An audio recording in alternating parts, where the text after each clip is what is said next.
Well, hey, there you are, Sonia here. Welcome to Sonia's Sermonettes.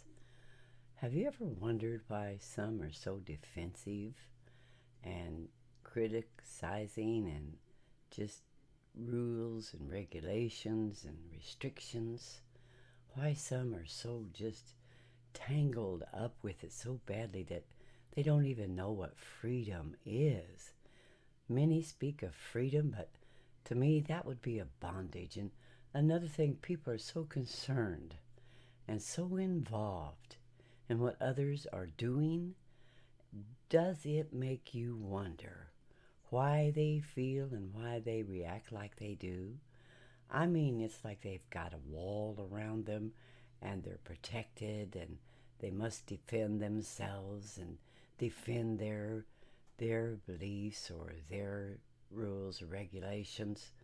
And by doing so, they become so defensive, they become critical and harsh and rude and obnoxious.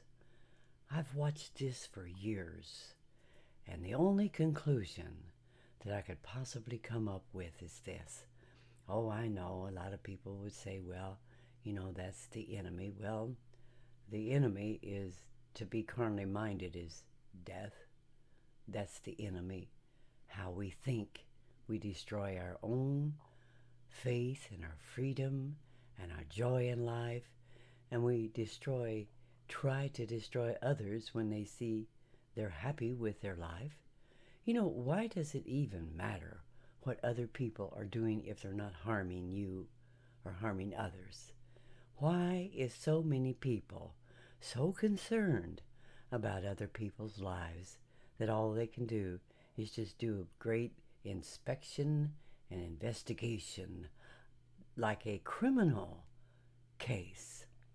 Well, what I have decided that possibly could be this is that there are people that are so tempted and so worried about being tempted that they have to be defensive, that they have to criticize and come against people that doesn't seem to have that problem, that it bothers them that they feel so free, and it bothers them that they seem to be so content and so happy about their life, and they can't understand how in the world could they possibly be content.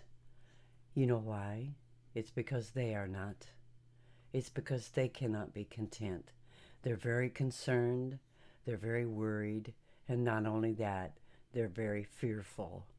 And using a fear tactics that works both ways. It can work on others and it can work on the individual as well. And by doing so, all they do is just box themselves up. And nobody wants to be around a criticizer, a condemner, one that just is dogmatic and hateful and mean and rude. Why would you even want to? I'm a pretty simple person, and I compare things a lot with just the simplicity of life. And one of the things I was watching earlier today, I was watching my cats outside. Got a lot of little kitties and things like that out here in the country.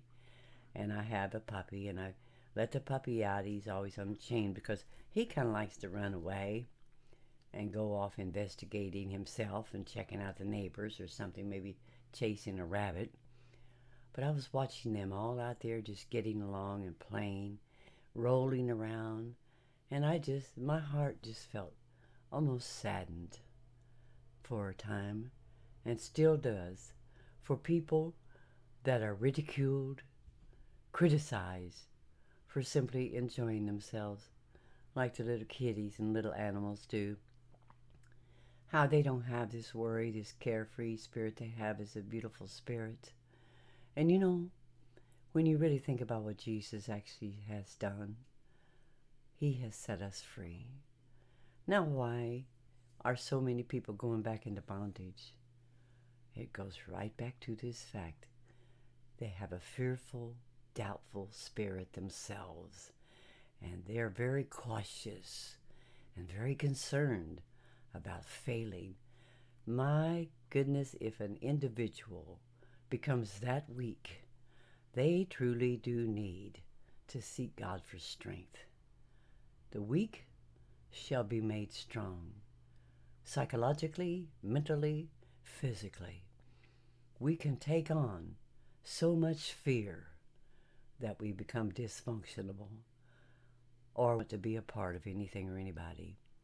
You know, the Apostle Paul made it very clear what maturity in the Spirit is, or even in life. He said, I became all things that some might be saved. Now you talk about versatile. You talk about an individual that was mature, and not only that, he knew who he was. He knew the strength he had. He had an experience, a true experience. I sometimes wonder if people just have a surface relationship and are scared to death to dive in deeply and find out what God is really all about. You know what he's all about? Love, compassion, and freedom. Playing outside like the little animals, enjoying life, wanting you to feel the joy of the Lord, and not just rules and regulations. I don't mind a few rules, but I certainly don't like being criticized or dogmatic or domineered. And that is not what God is about. He didn't come to take away all our freedom. Did you know that? He came, Jesus Christ came, to give us our freedom back and to enjoy life. I trust you learn the difference between the two. Enjoy your life. And so, until next time.